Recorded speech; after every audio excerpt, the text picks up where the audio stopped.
Hey guys, Joe here. Thanks for checking out this video. I really do appreciate it. And thank you to the first person to hit the join tab. Mr. Black, you are a wonderful person. I really appreciate it. That's awesome.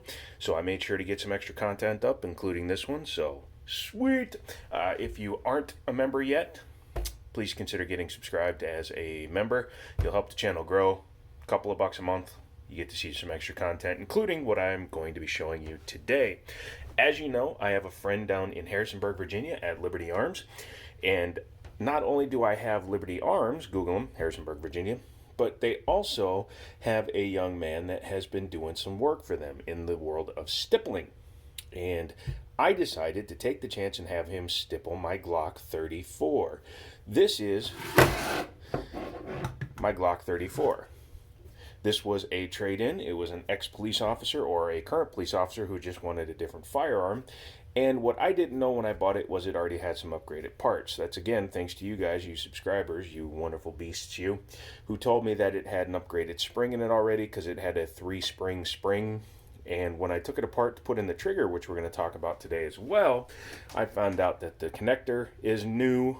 It's made by Ghost Inc., and it's got a few other doodads and stuff on it. So let's take a look at the newly completed build. Before we do that, obviously, nothing in it, but we will take a look outside. Slide is bone stock. I'm waiting for a Gen 4 slide to come available. I know this looks like a Gen 5 now because there are no finger grooves, but we'll get to that. But I'm waiting for a Gen 4 slide to come available from Brownells. They have one without an RMR cut because I don't want to run an RMR on this particular gun. As soon as I get that, I will be changing out the slide to give it a little more custom look as well. As a little recap, if you're not familiar with how I got this Glock 34, I actually started with a Glock 19. I bought that, actually I've had probably a dozen Glocks, but the path to this one is, I had a Glock 19, I customized it, new slide, trigger, all that stuff, built it, fired it twice, sold it to Daniel, bought a 1911. A Glock 17 walked into the store, picked up a Glock 17. It was fine, but I had the 1911, so I was like, oh, I'm going to get rid of the Glock 17. Well, I went to put the Glock 17 in the case, and I saw a Glock 34. I actually saw the slide cut, which is what told me what it was, sitting on the shelf like that, and it had a weird RMR plate that goes into the rear dovetail on it. I was like, ooh, what's that? And he showed me, and I'm like, ooh, I want to trade my 17 towards it, because I'll carry a 5-inch barreled Glock. Why not?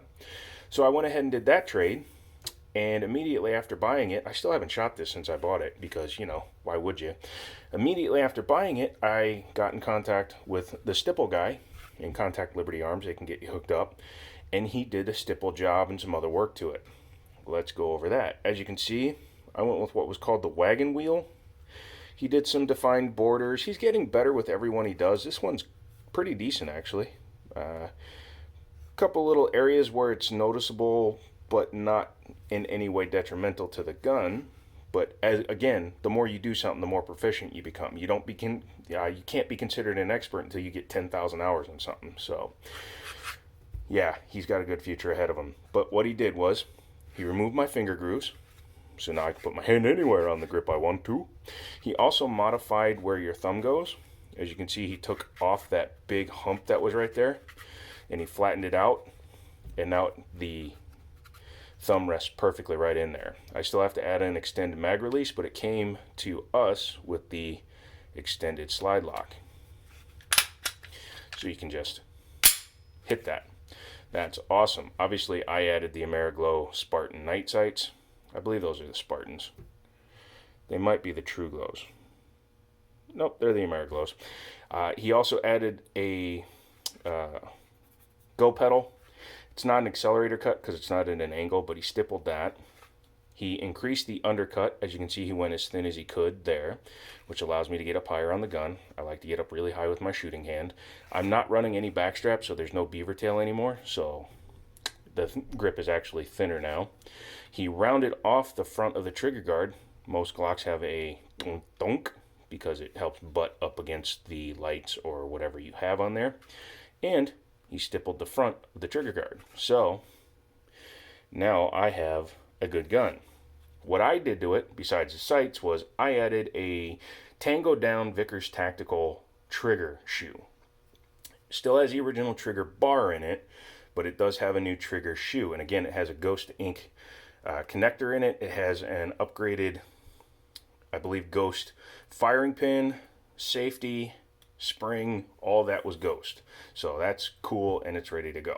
Or if it's not Ghost, it's somebody like Ghost, because it's all high polished stainless, which is awesome. But this is a Vickers Tactical Tango down trigger, and I'll show you. You can see, number one, how small that trigger safety is. Super small. But as you can see, I installed it correctly. Gun is non-functioning unless you hit the pad there. So, but being an almost flat face trigger, it's not a 90-degree trigger, but it's a flatter face trigger. Means the pull is a lot easier, and you can see I wasn't expecting it to be that short, but yeah. So, a lot less take up, and then just breaks, which is awesome. I'm very happy with that. Still has that pre-cocking the striker sound, but it's not nearly as spongy as the stock trigger was. And you got to remember, this has a 3.5 pound connector in it. Reset is nice and short right there at the 90, and then it's just, there's not a whole lot of room there. Boom. So yeah, I really wasn't into modifying my Glocks. Wow, that makes my hand look, geez Louise. Am I growing or something? Anyways, I really wasn't into Glocks until I started looking at some of the stuff you can do and how inexpensive some of the upgrades are. As the title of this video suggests, upgrades are necessary for me. Because even with everything I've done, I still prefer a 1911. But with what I've done to this, it makes it a Glock that I would willingly carry. But let's total up what I did to it, not counting the price of the gun, which is still less than a mid-range 1911. I bought these off of Amazon, so it was $90 for the Ameriglow night sights with the high-vis front.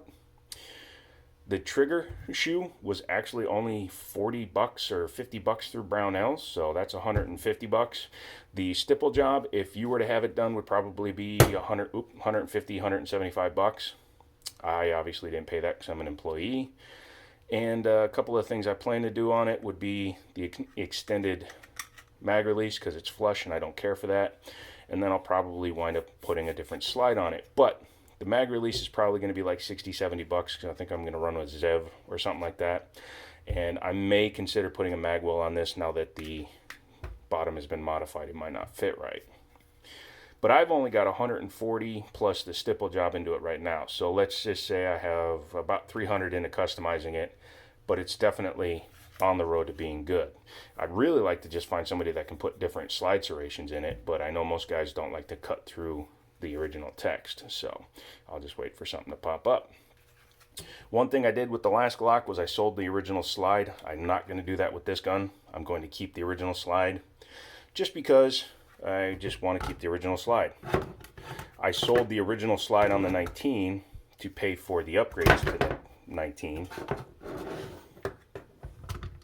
I don't need to do that with the 34. So, if you like that video, give it a thumbs up. Thank you so much. I did start editing videos again, so pretty soon you're going to start seeing edited stuff, which will be bueno, and come back for that. So, to all the new subscribers and members and all that good stuff, welcome. Thank you so much. To all the existing ones, super job staying with it. And, as always, I'll talk to you later.